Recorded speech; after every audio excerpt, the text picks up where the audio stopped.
Yes, I know. I'm like 5 minutes early, but I've just been sitting here waiting for it to get to 5:30 to go live. So surprise, here I am 5 minutes early. So my name is Jax West, and I run the Stephen Avery Project as well as Justice with Jax. And then we also have a closed Facebook group called MAM Gossip. And people who are new to the case always ask me, what is MAM? MAM stands for Making a Murderer. I am going to ask people that have been around the case for a while when we have lots of new people. Every day, somebody is watching Making a Murderer for the first time. And so they don't know the things about the case that those of us who have been following it since it first came out, or there's even people who followed the case before there was a documentary about it. Um, be kind when people have questions, okay? So remember that once upon a time, you were new to the case also. Um, let's see. So there's there's nothing new going on with the case. That's why you haven't seen any posts made on here really in a while.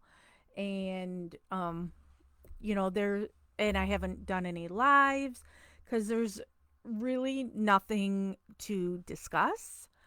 Um but since we get people who message the page a lot asking what's going on, um so I'm like, all right, I'll go live, and it also gives the opportunity for new people. I did set the settings on this live video though that people had to have followed the page for at least, I think it's 15 minutes um to be able to make comments, only cuz I try to prevent guilters, cuz for anybody new, let me tell you all this too, that this is a page that believes in Stephen's innocence. So there are plenty of different pages out there that you can go to if you want to claim he is guilty. This page believes, oh, hello, Cindy and Carrie. This page believes in his innocence, and I'm not going to spend any time arguing with guilters. So, um, I set it up so followers, you had to have followed this page for 15 minutes in order to make a comment. So, I was supposed to go live last week and then things happened and I wasn't able to. So here I am today, which then made me go, oh, I should ask Kathleen where the case is, because I'm not one of those people who pretends to know the law. I am not basically a lawyer. I am not even remotely a lawyer. And I don't know, newsflash, I don't know everything. So I can't remember when the a case has done this, how long does a judge have to respond, all of that stuff. So I'm like, all right, I'm going to ask Kathleen. And Kathleen doesn't always respond to me. Um she's a busy woman, you know. So but I did email her and said that I was scheduled to go live tonight, and asked her if there was anything she could tell me about where the case is right now. And so here is her response. She says the appellate court has the case. A 3-judge panel will rule. There is no set date for the ruling, but it will be before December 31st in our best estimation. Hi, Victoria. We continue to develop new evidence. And that's it. That's all I got from her. So it's at the appellate court. 3-judge panel will rule, and they're estimating that should happen before the end of the year. It doesn't mean it will. So, and I'm gonna guess too. And maybe somebody on here is an attorney or a judge, or I could actually ask people tomorrow, because I didn't even think of it until right now. But I'm gonna guess the courts close before the holidays in December as well. So, so there's not a whole lot of time in December to do something. So we could hear something tomorrow. We could hear something December 31st. We just don't know. Hello, Shane. So we just have to wait. And I love that Kathleen said we continue to develop new evidence. So, because I hate our system. If you've watched me at all over the years, you've heard me say this a million times. I hate our legal system here in the States. I hate that you have to show new evidence in order to get back into court. I mean, in Stephen's case, and I'm sure in lots of or all of the wrongfully convicted cases, they should be able to get back into court just by the old evidence, because it's clear something's not right there, right? There's so much wrong in Stephen's case. And anybody who is new to the case, this is your time too to, ask me questions. Or if I don't know the answers, there's a lot of long timers here too that could possibly answer your questions. You can always email. It is official Steven Avery Project at gmail.com. Or you can also get me at justicewithjax at gmail.com. So you can send your questions there. You can message them to this page. You can go into our archives here. I've done so many live videos over the years, ranting and raving about this case. I don't know if Christopher is here. Is it leaning over trying to get it? Because Christopher always wants me to plug my book. There's also my book, Wrongfully Abused, Making an Advocate for Steven Avery by me, Jax West, that you can get on Amazon. Shane says, so will it be the new judge opinion? What is the ruling on? Thanks. So this will be on the last filing that Kathleen did. I don't even remember what that date was. And we will also have the filing posted here somewhere on Steven Avery Project.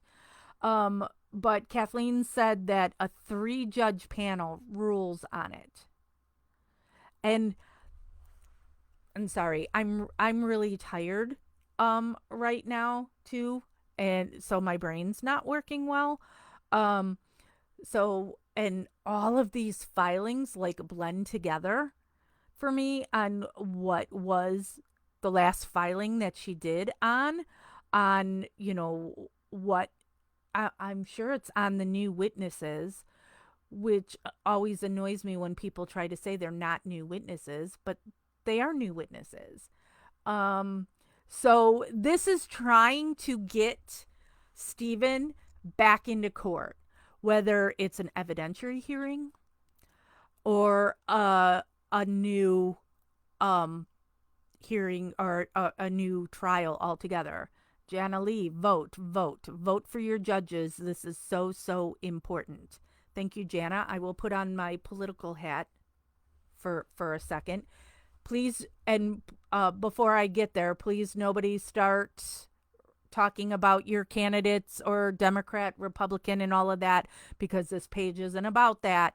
And so I don't want to hear about that and again, I work in politics, so um, I could have a lot to say on all of that. This is not the page for it. So let's not get into a political fight. This is just going to be me in general telling you you need to make sure you vote, and you need to make sure you flip that ballot over because your judges are typically listed last.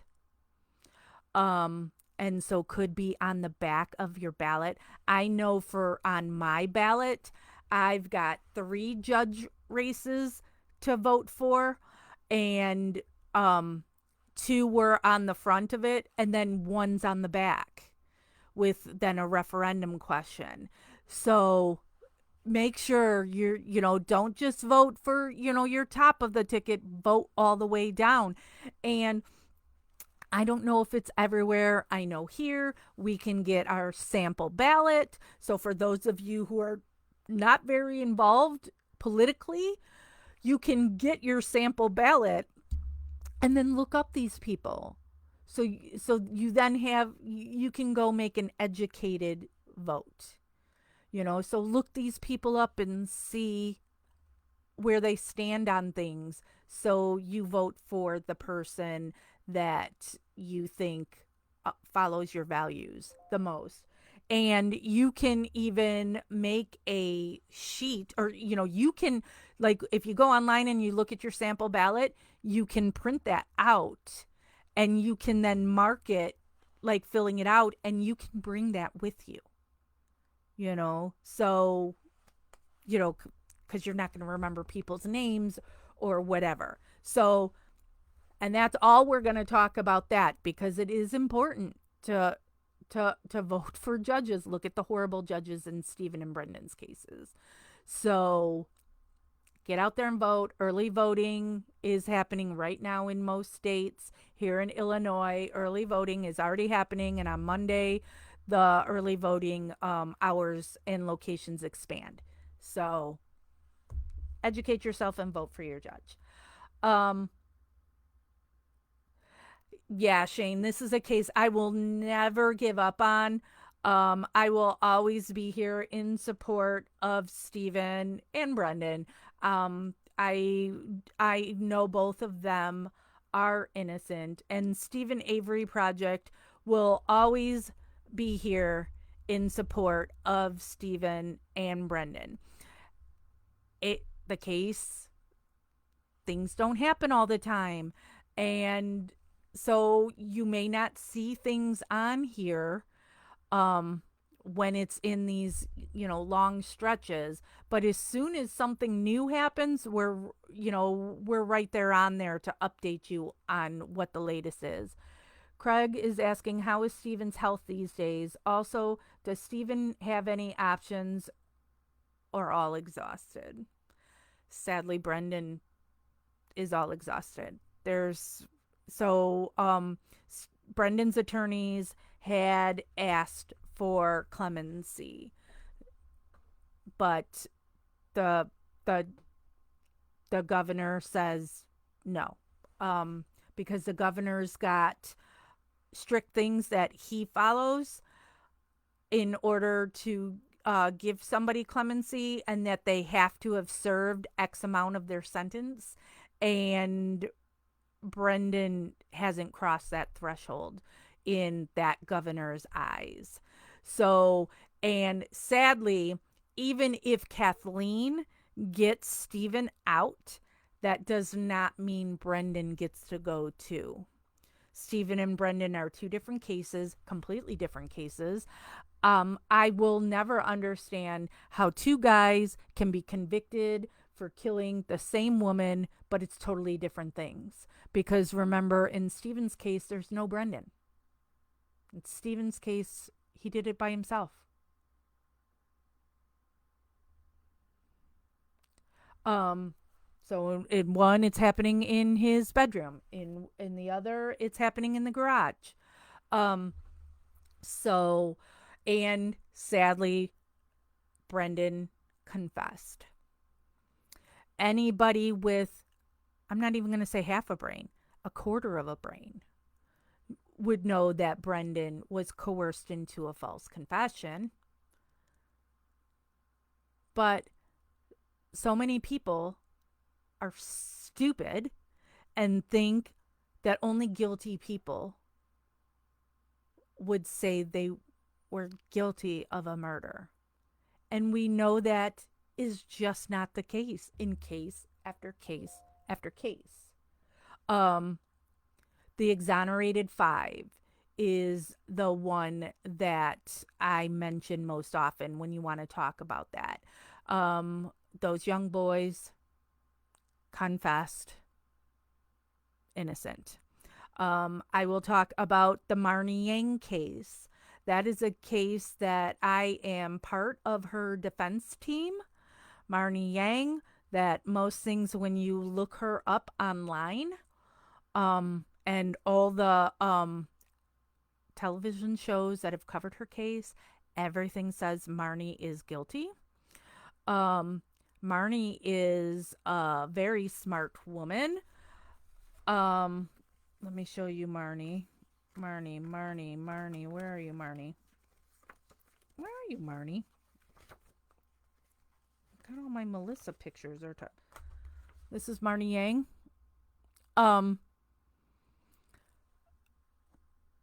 Marnie confessed. And she confessed because they were going to charge her 16-year-old son. And she knew the friend of hers that she was meeting to talk to the case about was wired, even saw the wire. And so you can hear on the undercover tape of that the woman went to the bathroom and she even spoke to the undercover, telling them that, oops, we've got a problem here. The wire popped out, and I think she saw it, and Marnie absolutely saw it. And Marnie knew that the friend had been talking to the police, and so she had talked to two different people the day before this meeting, and in her words that both persons said, that Marnie said she was going to, quote, make shit up. And so that's what Marnie did to so she confessed, and she sits in prison today. Marnie Yang. Tom, Kathleen, I'll read it again. She said the appellate court has the case. A 3-judge panel will rule. There is no set date for the ruling, but it will be before 12/31 in our best estimation. We continue to develop new evidence. And that's it. That's the whole email from her. So that's the Marnie Yang case. She falsely confessed. She's not somebody with a low IQ, and she falsely confessed and is still in prison. Melissa Kaluzinski. Now, Melissa Kaluzinski, anywhere you look online in the 48 Hours episodes on her case, everybody knows Melissa is innocent. Melissa has an IQ like Brendan. Melissa suffers PTSD from a rape where police did not help her. They kept her in a room for hours and hours, and then eventually tricked her into a false confession that she thought she would just now say what they wanted her to say, and she would go home. She is still in prison.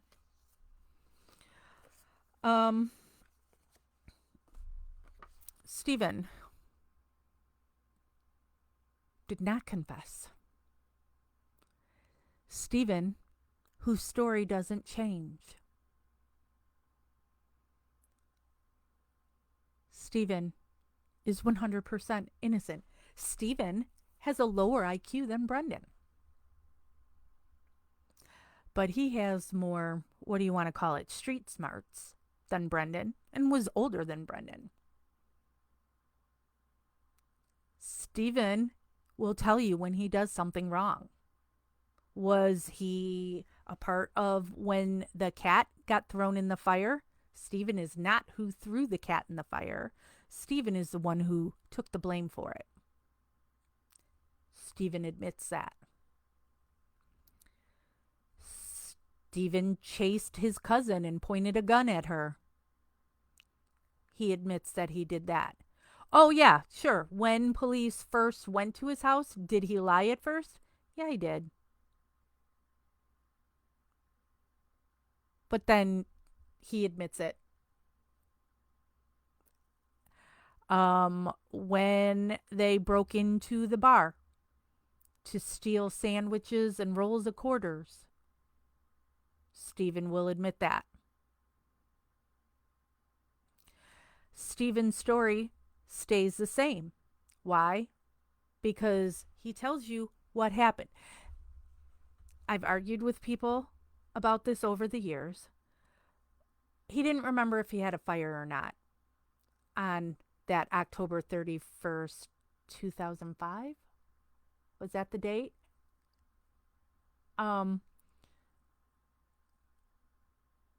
I don't give a shit about that. That's not him trying to cover anything. That is where Stephen lives in Wisconsin. They don't have garbage pickup like I have here.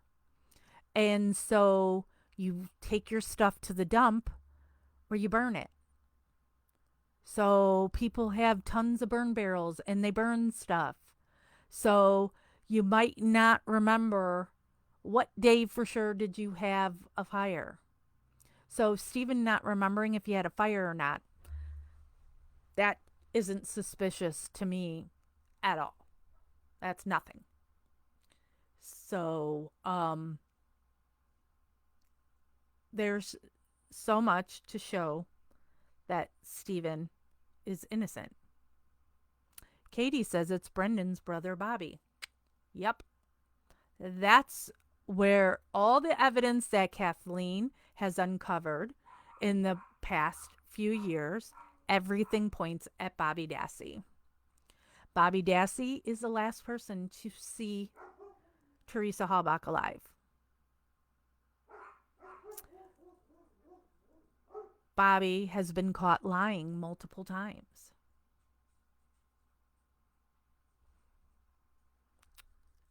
Tom says, hope for at least 2 non-corrupt or truth-seeking judges. Yeah. Knock on wood, hoping for change. And, yeah.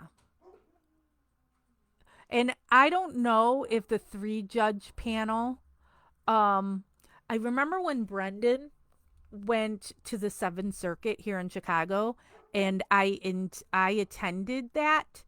And so first there was a 3-judge panel at the 7th Circuit, and the 3-judge panel ruled in Brendan's favor, if y'all remember that. So once upon a time, it was like, oh my God, Brendan's going to be released.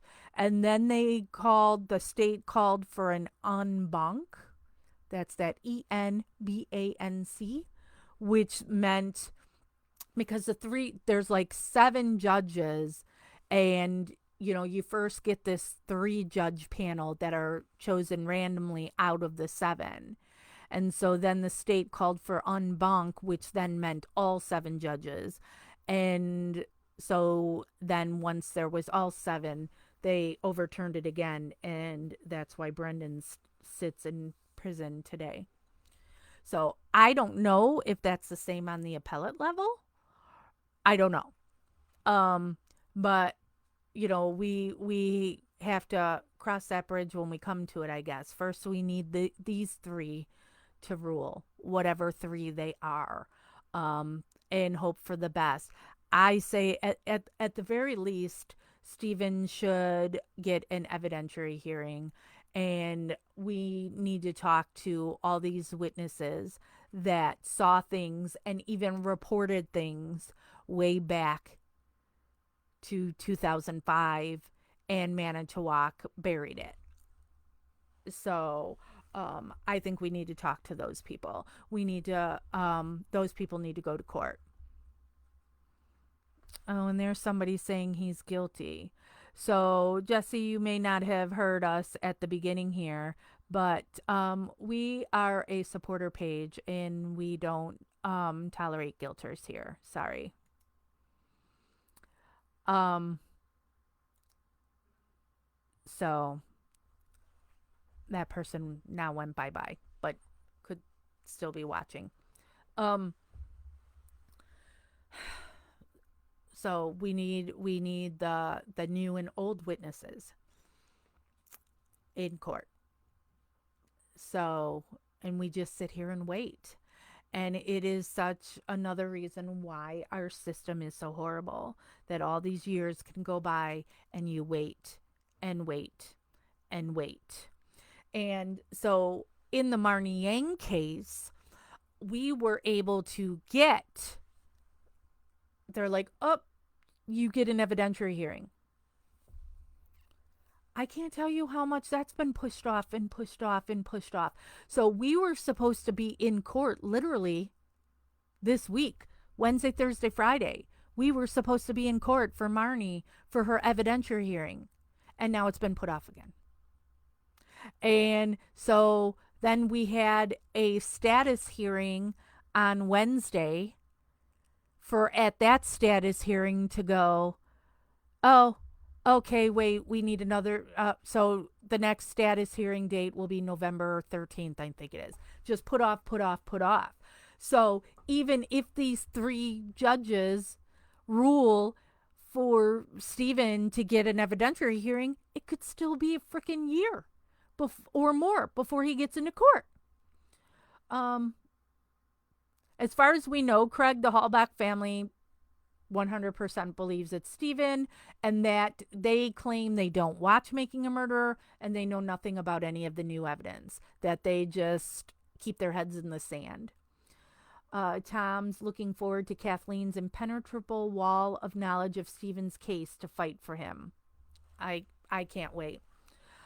Katie said he spent most of his life in jail. Why the hell would he get out and then commit a crime? Nobody. I feel so bad for his family. Well, Katie, don't feel bad for his family. You can feel bad for his dad, but the bulk of Stephen's family are part of keeping Stephen in prison. They, his brothers, his sister, nieces, nephews, all these people have turned their backs on Stephen, and they did it long ago. I feel bad for Stephen that he lost his mom. His mom was the only family member, not the only. His cousin Kim are the only two. And I guess you could say slash his dad that have supported Stephen the entire time. Sorry for my text message notification.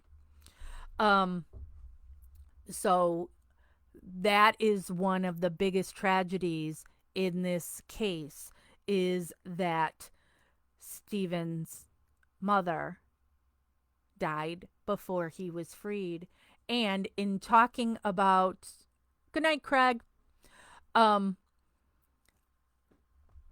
One of the horrible things that Stephen's family did is the last year of Dolores's life, they kept her from Stephen and was trying to prevent Stephen from talking to his mother in her dying days.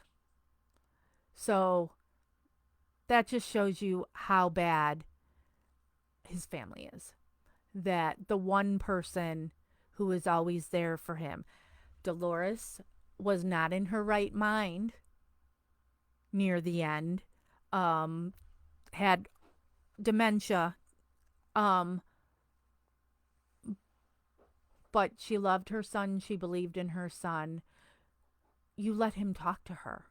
And the family would say things like, well, he's not calling it such and such a time, and would call it a different time. he's in prison.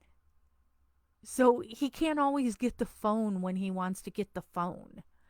So, and even if Dolores's dementia is in such a state that like she can't hold the phone to talk on the phone, you can put it on speaker and just let Steven say things to his mother and let him hear his mother's voice. Katie, they did things like they went to court to try to keep him away from his mother. And then they said they were going to move her from one home to another home and not tell Steven where she was so he couldn't call her. His family are horrible people. So so don't feel bad for his family. His mother and his father and his cousin Kim. That's it. The rest of them can suck it. And that's one of the reasons why you will see that Steven's family will come out against me. His family hate me because I'm somebody from long ago would tell people don't support Steven's family. Don't send them money and gift cards and this and that and the other. These people are just taking advantage of Steven's supporters. So the thing that I always tell people is if you want to do something to help Steven, you can go to Kathleen's website. It is KathleenTZellner.com. There is a page on her website for Steven, and on that page, she's got the links you can follow to donate to Steven, to put money on his books, or if you wanted to donate to Kathleen for his legal defense. And when I say that, people will say to me, why should people donate money to Kathleen? She's a millionaire and she's doing this pro bono. Well, just because Kathleen is doing this for free doesn't mean she should do it for free. You know, everything she does costs money. So, and maybe if you give Kathleen money, she could also help other people pro bono.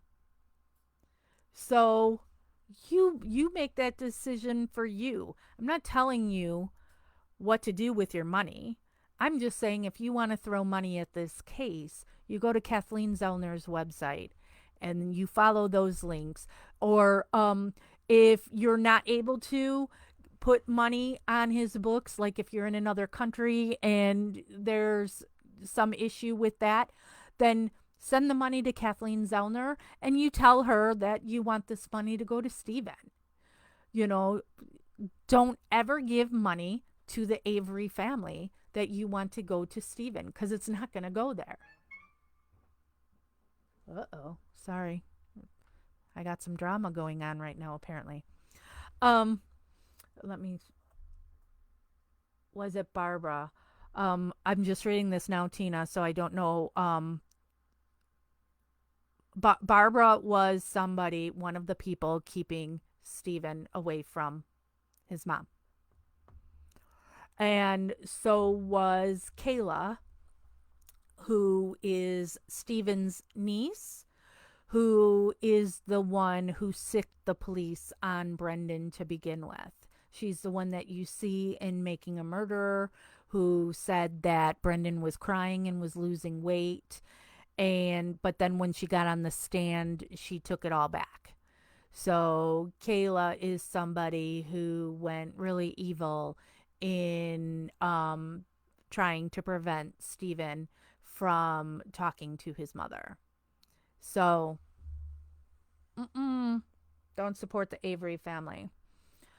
And they always like to pop their head out of the sand when something major happens in the case, because supporters do, they don't follow the case like Coming Here to Stephen Avery Project or whatever. They just go off of what they saw Making a Murderer, and they feel bad for the family, and then they start sending the money into the family and gift cards, and they want to go to the salvage yard, and they go talk to Earl or Chuck at the salvage yard and hand them cash, and buy Avery salvage yard shirts and stuff.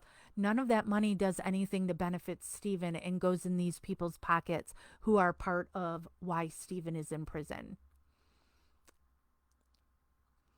Marie, so what Kathleen says is, I'll read this again, and I'm not being snarky at all. I realize that people weren't on when I first read it. So again, so Kathleen says the appellate court has the case. A 3-judge panel will rule. There is no set date for the ruling, but it will be before 12/31 in our best estimation. We continue to develop new evidence. And that's it. And I'll also make a post on Stephen Avery Project giving people that information too, that maybe didn't watch this video, just so they'll know. Let me scroll back up to see what Katie says. The bullet that was found in the garage that they didn't find the first time, but on the 100th sweep, voila, a bullet, and with only pressed board and wood, no tissue also. And if you have a fire hot enough to burn a body and most of the bones, why wouldn't the cell phone burn? Where is Teresa's pocketbook? So, and let me tell you about the fire, which is something that I do talk about in my book, Wrongfully Abused. Once upon a time, I was friends with Scott Taddock. And when I was at Scott's house, because I was interviewing Scott, Barb, and Pete Dassey, I asked Scott, what is the deal with the fire? Because his story, because see, liar's gonna lie, his story constantly changed about the size of the fire. So what was the deal about the size of the fire? And he told me he doesn't even know if there was a fire there that night. Police told him to say that. So that's where that comes from. So he doesn't know if there was a fire that night, who was there, what, why, whatever. Scott is a lying liar. I'm sorry, I keep scrolling up to try and see what I missed. Terry fell for the con and sent some money to Carla. I did too. So I don't fault anybody when you're new to the case. I did a whole lot for Carla, that is Stephen's niece, Carla. I did a whole lot for Carla, for Barb, for Scott, for Kayla. My husband did a whole lot for that family. I had to learn. Megan says, is that similar as to what Brendan's case? Did his go to an appellate court? Yeah, so Brendan's went to the 7th Circuit here in Chicago, and he had the 3-judge panel at first, and then it went, and the 3 judges, he got the majority, but then it went to 7, and he lost that. Katie, if he was guilty, would have crushed her car, buried it under 23 other cars, not throw some twigs on it. And that's what I learned from the family, again, back when I was on good terms with the family. I was told what you would do is you would put the body in a car and you would crush that car, and then you would take that crushed car and you would put it inside another car and then crush that car, and it would be gone. Stephen, while has a lower IQ than Brendan, he's smart enough to know you wouldn't leave evidence on your own property. He so he's not going to have her body there. He's not going to have the car there. And now remember, this case happened, this October 31st was a Monday. he then went to Crivets the next weekend. So if he's got stuff that, because an excuse people give on he didn't crush the car because people would have seen him and he didn't have the opportunity to do it without people knowing he would do it, then why did he go to Crivets? He could have just stayed home when everybody else was gone and do it then. So he went to Crivets when he could have been at home getting rid of the car and the body, her belongings, everything. But no, he left. And he didn't leave like he was running. He went to the family's compound in Crivets.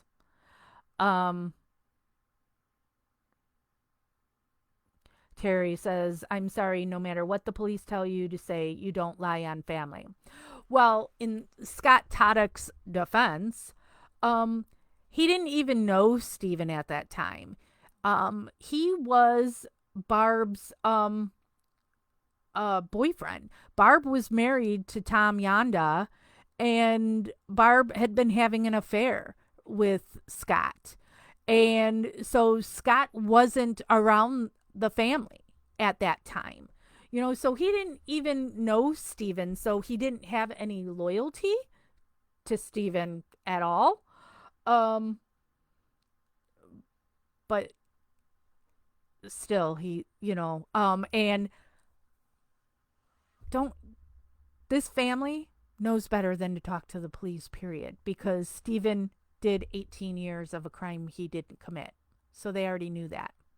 Something else the family had told me was that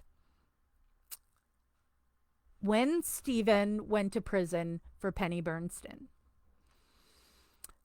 the family all abandoned him, right? Nobody went to see him in prison other than his parents. Everybody just wrote him off. They were happy he was gone. But then when Stephen is found innocent and released, you see, Barb there holding his hand, walking outside the prison with him. Carla's handing her baby to Stephen to hold her baby on camera, all that. Well, Stephen felt a kind of way about his family for abandoning him. So he had some anger issues, right? So he wasn't very nice to them. So now when the Teresa Halbach case happens, they were thrilled. They wanted him gone. So, and what they thought was if Stephen got put away for this, that $36 million that he was on course to get, that the family would get it. They had no idea that Stephen would have to settle for such a low amount just to pay for his attorneys. So again, the family trying to use Stephen. Marie saying with the spare key that was found, it's odd that there was no house key on there. No key to her office, no other keys on there, but the regular set of car keys that has all those things on there. Where are they? That's my question. And Marie, that's something that you can watch the trial or read the transcription of it. And Teresa Halbach's boss at the photography studio and her friend that had gone on a vacation with Teresa in August, they both talked about how Teresa was petrified of losing her keys. And so even on the trip that the friend had taken with her, she made some out of tape, some lanyard, joking with Teresa about losing her keys. So she would not have just one key on her key ring. And plus, as you already said, it was a spare key. It was a valet key. It was not the key that she used every day. And somebody who would drive around to take pictures for a living is using their keys a lot. Their key is going in and out of their hands. And none of her DNA is on the key, but Stevens is? No. Julie asks me, do I think Scott was involved? I do. What Scott's full extent is, I don't know. Scott and Bobby have always, since Scott came into their lives, Scott and Bobby bonded over their fondness of hunting, killing stuff. So I think, I don't think Scott did anything to kill Teresa. I don't think Scott had a part of killing her. I think he helped Bobby after the fact. Ty, that new documentary is bullshit. Yep. Yeah, that whole convicting a murderer thing. And you can watch videos here where I rip apart every episode of that. You know, I did that. I watched it so you don't have to. So you can find in the videos here when, and it was so long ago too that right now I don't remember everything they got wrong. And we get people who send messages here to Stephen Avery Project and make posts all the time wanting to say, I thought Stephen was innocent until convicting a murderer. There's so much wrong with that documentary. Yeah.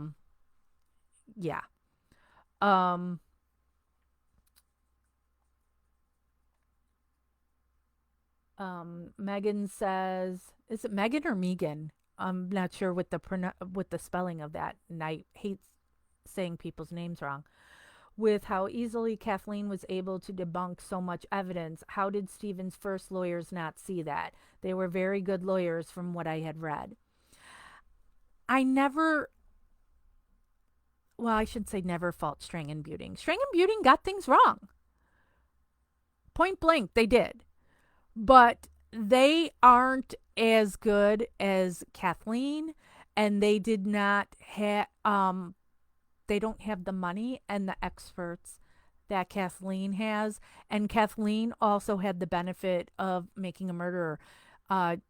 Strang and Buting did not. Patrick, the update is Kathleen says the appellate court has the case. A 3-judge panel will rule. There is no set date for the ruling, but it will be before 12/31 in our best estimation. We continue to develop new evidence. Hello, Adrian. So we again, Patrick, we're still in this holding pattern, but it's been a while since I've gone live, and we get new people every day that want to know where the case is. So I'm like, all right, I'll hop on tonight and just, discuss it a little bit with you all. And I'm actually gonna call this to a close because I can hear that my husband is making dinner. Julie says, how on earth can Scott sit by while Brendan especially rots in prison? It's just unreal. Scott hates Brendan. Honestly, Scott hates Brendan. Scott is all about controlling Barb, and Brendan interferes with his having total control of Barb. And so back when the Seventh Circuit originally had overturned Brendan's conviction and Brendan was set to go home, Scott was livid about it and did not want Brendan in his house and was demanding that Brendan would have to get his own place and get a job and support himself. Scott's an asshole. Did you know the family before the shows? No. I met them after the fact. I watched Making a Murderer, 12:10 a.m. there. Okay, yeah, good night, Terry. I'm so sorry. Now that I work, I can't go live earlier unless I was to do it on a weekend. I met them after the fact. I watched Making a Murderer and then became like obsessed. um, with it. And then I had met the family and all of that. And again, my shameless plug, my book, Wrongfully Abused. You can find out about my relationship with the family in my book, Wrongfully Abused, that I self published on Amazon. So, all right, I'm going to call this to a close. Thank you, everybody who joined me tonight. If there anything new happens with the case, we will get it posted on Stephen Avery Project as soon as we come across it. If you hear something has happened in the case and you don't see it here, go ahead and send us a message and say, "Hey, the judges ruled," and then we'll get on it. Um, so and I always want to tell people that if you are a witness and you know something, please reach out to Kathleen Zellner. I get being scared because look at what Manitowoc has done to Stephen. But please reach out to Kathleen. Don't assume she knows what you know. So you go to her website, KathleenTZellner.com, and let her know. So all right. Thank you, everybody. I'm out. And as always, investigation continues.